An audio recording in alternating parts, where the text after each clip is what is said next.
All right.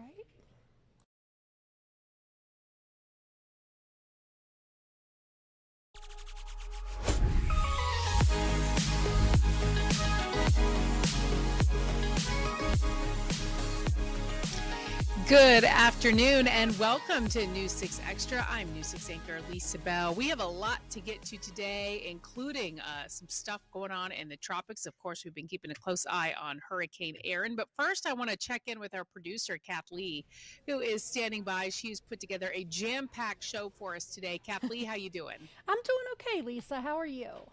I'm doing all right. It's been a pretty busy news week. A lot of sad stories happening this week. Unfortunately, we've had a lot of shootings involving children, a lot of domestic disputes, and we're going to be talking about some of that today. Oh yeah. It hasn't been the best week for good news. No, So no. hopefully we can change that as we get to the end of the week here.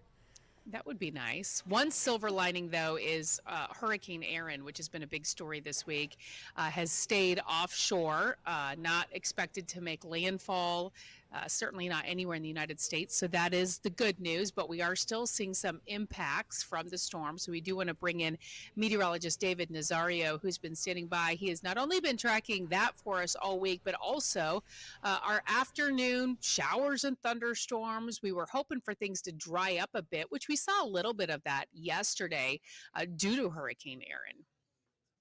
Yeah, so to kind of go off of what you and Kathleen were talking about, I've got some compounding good news. So, first and foremost, in terms of our local weather, rain chances are going to continue to be on the up and up through today, tomorrow, and through the weekend. And then on top of that, Hurricane Erin continues to unravel. It's going to begin to weaken and pull away from the United States. And then news there, since it decided to be a little stubborn cane off the east coast of us here in Central Florida. Since it took so long, it's actually going to pull what I do think is going to become future fair non to the north alongside it, which early model rendition showed if Aaron actually picked up the pace and got moving towards the north a little bit faster than it did, that would have been something we'd have to watch down the road. So let's get started taking a look at the visible satellite shot. I just wanted to show you a couple things. First and foremost, down over us in Florida, you can see we've transitioned in terms of our wind direction. We're no longer getting that northerly flow pumping us with dry air. No, now we're actually starting to tap in to a bit more moisture, and as a result, the western entirety of the western half of the peninsula is already starting to see showers and even thunderstorms blossoming this afternoon, even at only 12:30. That's how much moisture we're starting to be pulled back in over the peninsula, all thanks to Hurricane Erin spinning up there. This is a massive storm,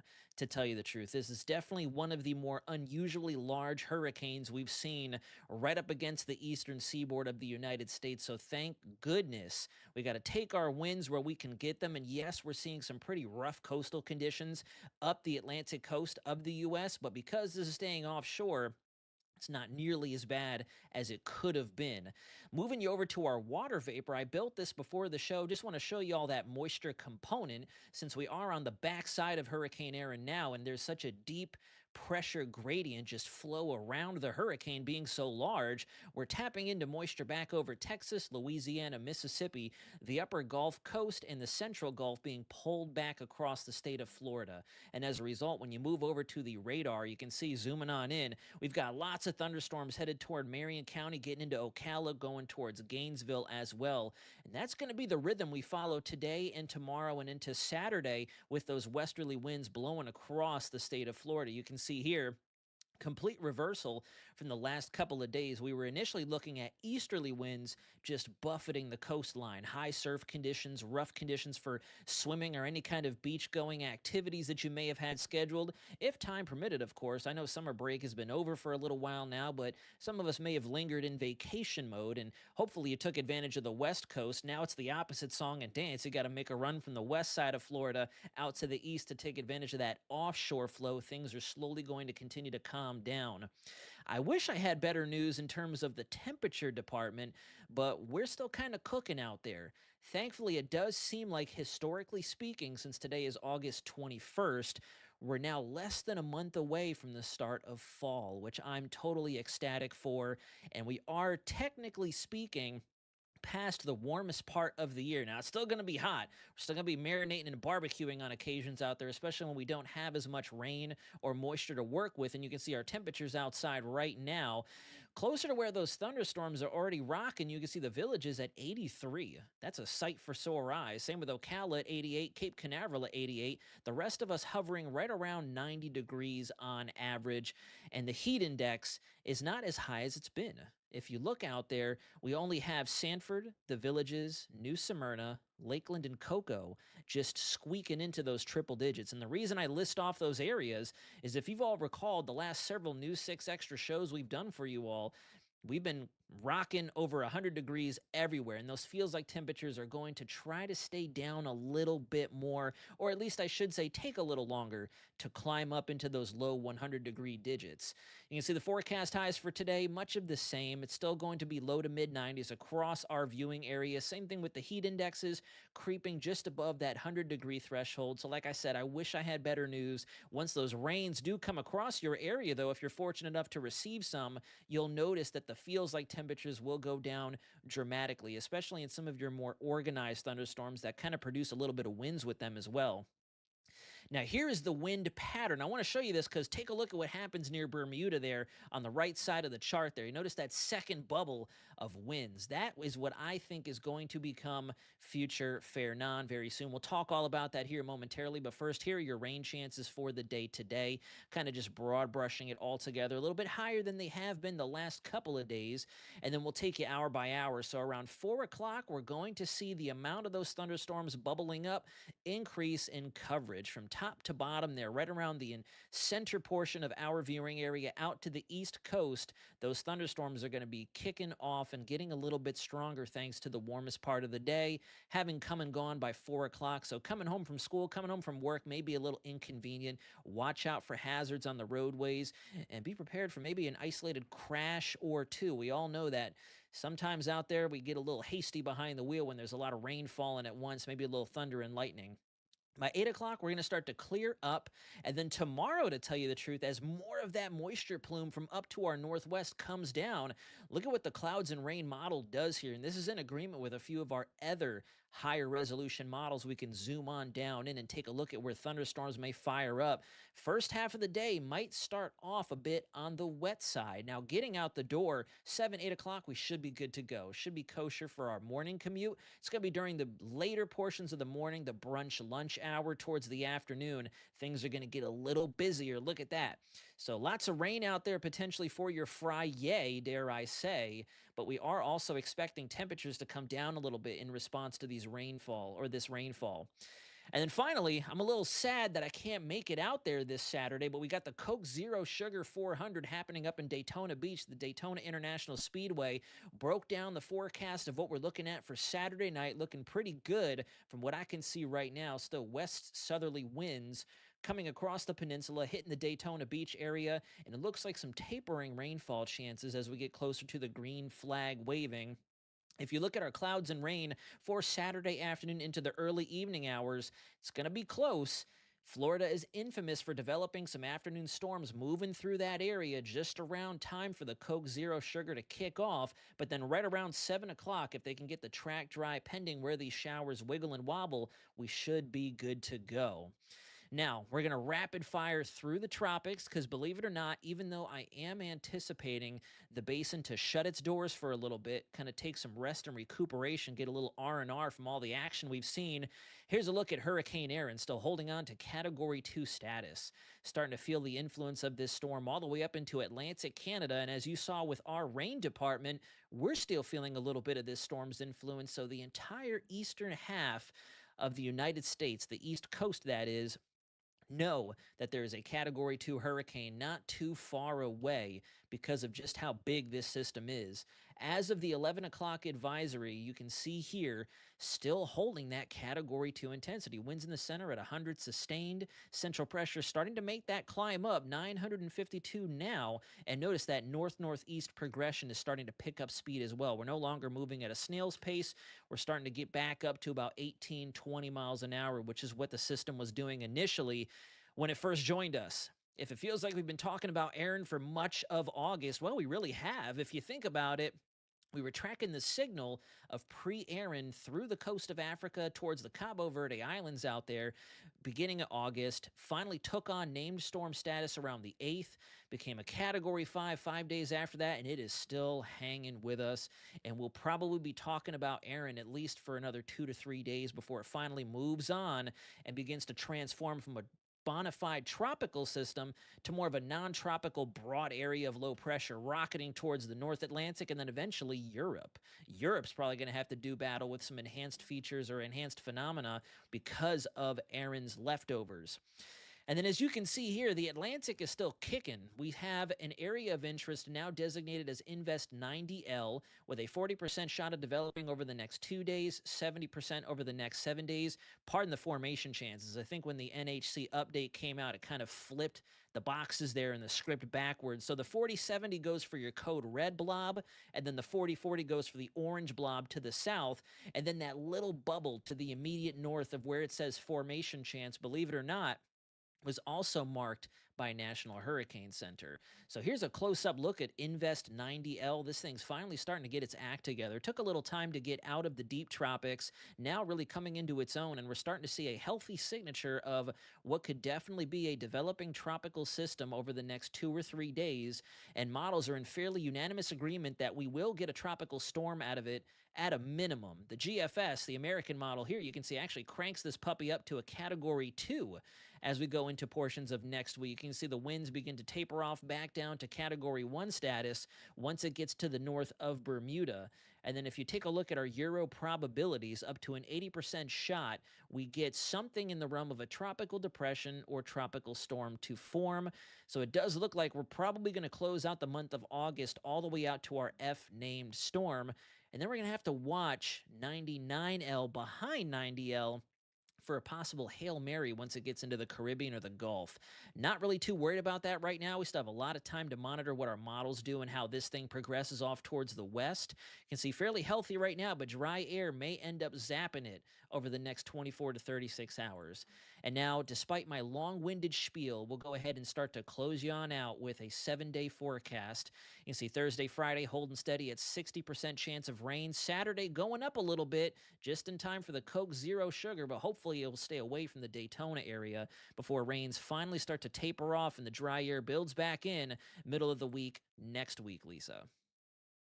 Right, David. Thank you. You very thorough. We appreciate it. And you mentioned there's a hint of fall in the air. I can certainly feel that when I take the dog out for a walk every morning around sunrise. Sunrise happening a little later, feeling a little cooler out there in the mornings, which is certainly a nice, welcoming feeling in the mornings. David, thank you. Now to all of the news we were talking about earlier. There is a push for answers today after a 4-year-old boy was injured, caught in the crossfire of a shootout, and it happened in an Orange County neighborhood. Investigators say 2 people started firing at each other, and one of the bullets ended up hitting that 4-year-old boy. Now, this happened Tuesday night at the Rock Springs Mobile Home Park near East Virgil Street, near Apopka. News 6's Mark Lehman has an update on how that little boy is doing this afternoon. When it comes to the 4-year-old who was injured in this shooting, the sheriff's office hasn't commented on the severity of his injuries, only saying that he's stable. He was taken to this market after the gunfire, and since then, investigators have been working to learn more about what happened. I was inside, and then I heard like 2 gunshots. Emmanuel Garcia says he saw the commotion outside his home after 2 people opened fire along East Virgil Street Tuesday evening. I saw some guy, he was jumping up and down, I don't know, and then he hopped into the car. He swerved onto the grass and he left. Yesterday, we saw an Orange County deputy walking through the neighborhood as detectives have been trying to piece together the shooting that ended with a 4-year-old hurt. My grandchildren said somebody was out fighting and started shooting. And first responders initially descended on a market a couple miles away, although it's not clear who took the child there and why. As the investigation unfolded, there was a focus on a white SUV. Neighbors back at the shooting scene, meanwhile, are still processing the violence. we just don't feel safe here no more. At this point, deputies haven't said more about the 2 people who have opened fire, and they haven't told us if they're close to making any arrests. As the investigation continues, we're working to learn more about that, and we're also working to get an update on the boy's condition, and we'll let you know as soon as we learn any more details. For now, reporting in Apopka, Mark Lehman, News 6. Mark, thank you. Now to the story about another shooting, this one apparently over dog waste. An Orlando man is facing charges after police say he fired a gun at a neighbor during an argument over dog waste. Now, this happened also Tuesday night at the Deborah Metro West Apartments near the Turnpike and Kirkman Road. Investigators say the man became upset after the victim was walking his dog and apparently did not clean up after the dog after it went to the bathroom. As News 6's Troy Campbell explains, the man who was arrested may use stand your ground as a defense. The 51-year-old suspect was taken here to the Orange County Jail on several charges. We spoke to residents who say they heard that gunfire on Tuesday evening. I looked at him because I was like, was that a gunshot? Stephanie Angelone and Alexander Pagan say they were inside their apartment at the Deborah Metro West on Tuesday night just after 10 p.m. when they say they heard gunfire outside of their window. Take me to the moment where you heard a noise. So we were just eating food, right? We were eating food and we hear this loud bang. And she's like, was that a gunshot? Orlando police say when their officers arrived, the victim told them he was walking his dog inside the complex when 51-year-old Cristiano Lamana began yelling at him from his balcony to pick up after his dog. However, investigators say the two began to argue, and that's when Lamana grabbed a pistol before coming outside to the staircase. The report says that's when the victim said, "Are you going to shoot me?" and says Lamana pointed the gun at his face and shot a single round close to his ear. Describe what the scene looked like. I see probably 4 cop cars right over here along this side. And it looks like they already have a guy, I'm assuming the perpetrator. There was an actual discharge, supposedly over the victim and his dog and not picking up the dog's waste. Lamana went before a judge on Wednesday, charged with discharging a firearm on residential property and aggravated assault with the firearm. My client's never been charged with a crime before. This is the first incident he's ever had with law enforcement or anything like that. He has ties to the community. His attorney says they plan to argue stand your ground. This was an incident, my client was on his own property. He was on the second floor of his apartment. It was a stand your ground situation and a motion will be forthcoming. First few nights here that's happening. It's like our second night here. It's really crazy, especially for something that's so minuscule, like something that really shouldn't even affect us like that. New to the complex, Angelone and Pagan say the situation did not need to escalate. I think it's a little ridiculous that something that minor can cause an outburst like that, for sure. No, yeah, absolutely. It's something that it's very Florida. I guess that's the only thing that you can really say. And several residents tell us they're now hopeful this doesn't happen again. According to jail records, Lamana is being held on a $5,100 bond. I'm your Orlando community correspondent, Troy Campbell, News 6. Wow, Troy, thank you. All right, we are going to take a quick break, but when we come back, we're going to be talking about speeding up construction on I-4. We know a lot of people would be happy if that were to happen. And we also have some new information about an emergency broadcasting channel that's here in Central Florida that's providing people with all sorts of information. We're going to have the details on that right after this quick break.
Welcome back. In just a matter of hours, another local city is set to join the push to speed up construction along I-4. Leaders in Lake Mary are calling on the Florida Department of Transportation to accelerate its Beyond the Ultimate project. News 6's Angie Casada spoke with drivers who say they too are frustrated when it comes to the speed of construction.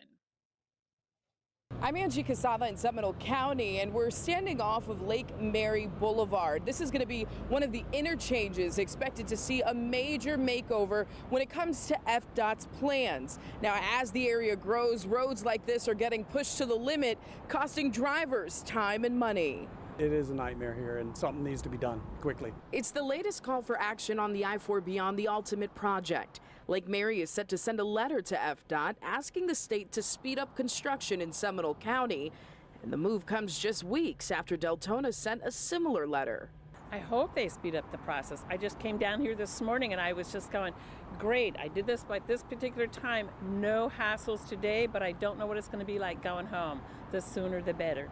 The $900 million Segment 3 improvements would widen I-4 and rebuild 25 bridges, including a redesign of Lake Mary Boulevard and County Road 46A into diverging diamonds. Segment 4 from Seminole into Volusia County is another $987 million expansion. But so far, FDOT has not released a timeline for when drivers will see shovels in the ground.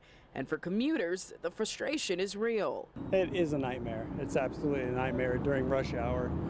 And that's even not in rush hour, it bottles up there no matter what. FDOT tells News 6 it's now in the procurement phase to hire a design engineer to develop updated plans, with a selection expected in September. Tonight's vote would make Lake Mary's request official, adding pressure on FDOT to prioritize this part of the corridor. For now, drivers will just have to keep on waiting. Of course, we'll keep you updated with the latest information. Reporting in Lake Mary, I'm Angie Casada, News 6. Angie, thank you. There is a news source in Central Florida for emergency information around the clock on both the radio and the internet. And it's not just weather-related information. We're talking information about your commute, even your health. As News 6's Eric Von Inken explains, the whole operation comes out of WUCF on the campus of the University of Central Florida.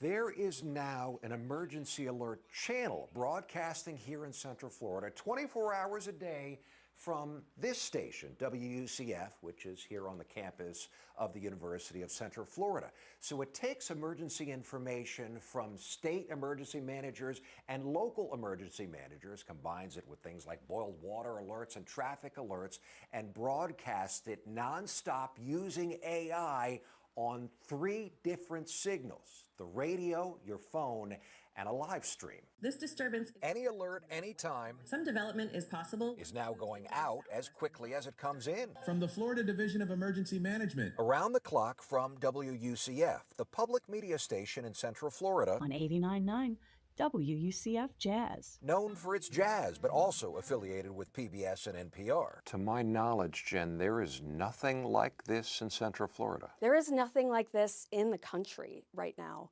It is investment from the Florida Department of Emergency Management, helped develop this technology with public media stations. Jen Cook is the executive director of WUCF. She says Beacon, Broadcast Emergency Alerts and Communications Operations Network, is similar to this. A chance of showers. A weather radio, but different. Emergency managers put in everything. It can be a rabies alert. It can be a road closure. This is different yet similar. So it is running on the broadcast technology that will not go down in the event of a storm. Cook says Beacon takes the alerts directly from the emergency managers in our counties and in Tallahassee, prioritizes the most important ones to play the most, and then uses an AI voice to broadcast them. Officials are urging communities to try and reduce... We've been telling you public media across the country has lost its federal funding after President Trump and Congress took away the taxpayer dollars. Head indoors immediately. At WUCF, that's $2 million from Washington and another $370,000 from Tallahassee. But Jen Cook says... It's important to know your zone. This